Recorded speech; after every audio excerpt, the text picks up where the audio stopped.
for keeping safe with your family. My name is Pista and I make chocolates.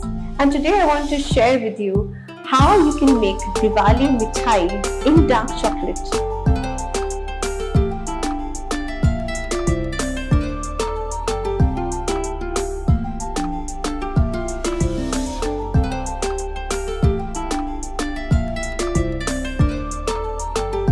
So welcome to my kitchen, and here I'm going to show you how to make 4 different kinds of laddu in mithai flavors. What we are using as the base is dark chocolate, as I mentioned. Chocolate is basically the cacao liquor that comes from the cacao trees and is made in Palmyra jaggery or fermented with sugar, but it's not cocoa powder, milk powder, or vegetable oil.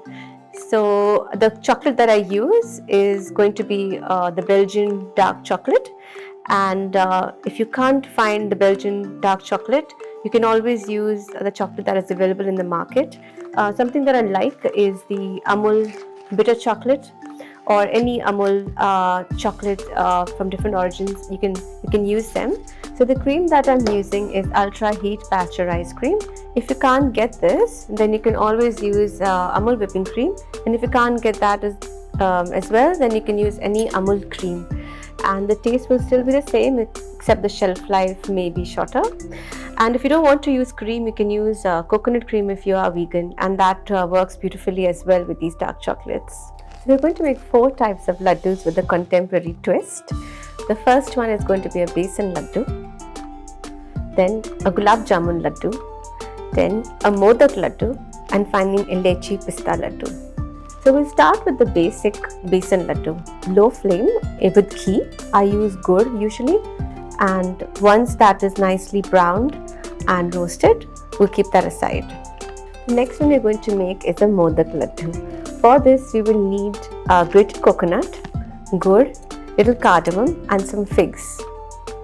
For the process, we're going to roast the grated coconut with some ghee and gur.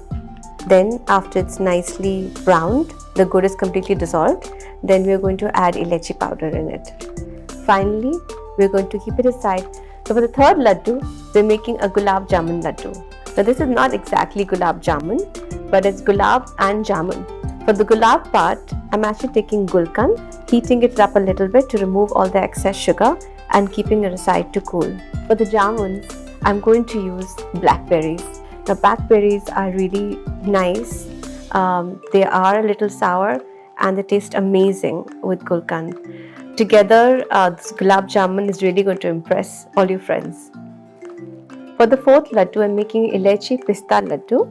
For this, we're going to roast the pistachios in a little bit ghee to keep it aside. So now we're going to make the basic dark chocolate ganache for the base of these laddus. So for this, you will need pure kuacha, about 100 grams. Like I said, you can use the Belgian chocolate or you can use Amul. You're going to melt it and keep it aside. On the other side, we're going to take about 1/4 cup of cream. Now this could be your whipping cream, the UHT cream, or your coconut cream. And we keep that, we'll heat it up a little bit, and then we have to mix both of them together. We're mixing part by part,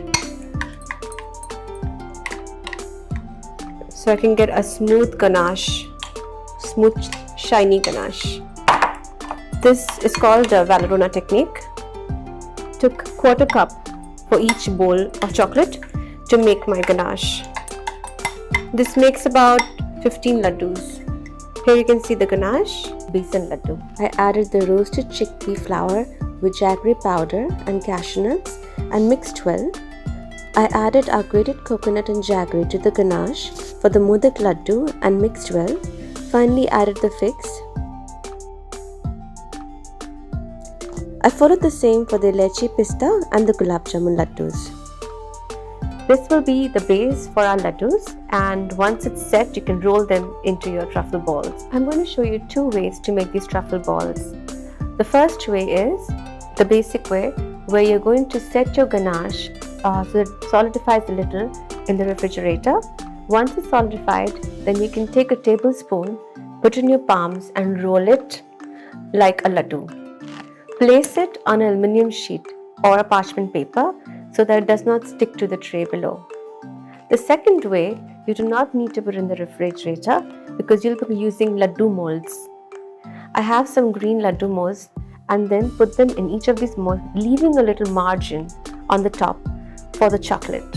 Once the truffle balls are set in the refrigerator, they're ready to be demolded and enrobed or decorated. So for this, we're going to use white chocolate and color it in different colors to differentiate different flavors that you've just made. I'm going to show you how to temper chocolate. Now, tempering chocolate is really important because we're using pure cacao. This is not like compound where it can melt and then set. This chocolate needs to be tempered where the chocolate is heated to a certain temperature and then cooled down slowly once it reaches a certain tempering time, and then reheat it again for the working temperature. Once the white chocolate is tempered, we can now decorate our truffles. For this, we're going to be using a fork to dip our truffles in the white chocolate and pick them up slowly with the fork and tap it so that all the excess chocolate is removed, and keep it on an aluminum sheet on the side. We repeat this till all the truffles are completely covered with our white chocolate. Now we have 4 flavors, so we are going to use different colors for the white chocolate for each of these flavors. So we will be using a pink for Gulab Jamun, a little brown for Besan Laddoo, white for Nariyal Laddoo, and green for our Elachi Pista Laddoo. So once these truffles are enrobed in white chocolate in different colors, we can make them more pretty by adding some garnishes or some glitters.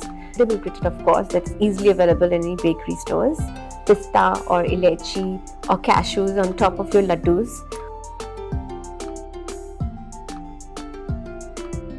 Wishing you a very happy, safe and healthy Diwali 2020. If you have any questions or comments, please email me at chocolates@chocriti.com. I'll be coming out with more innovative videos for you to enjoy. Thanks again.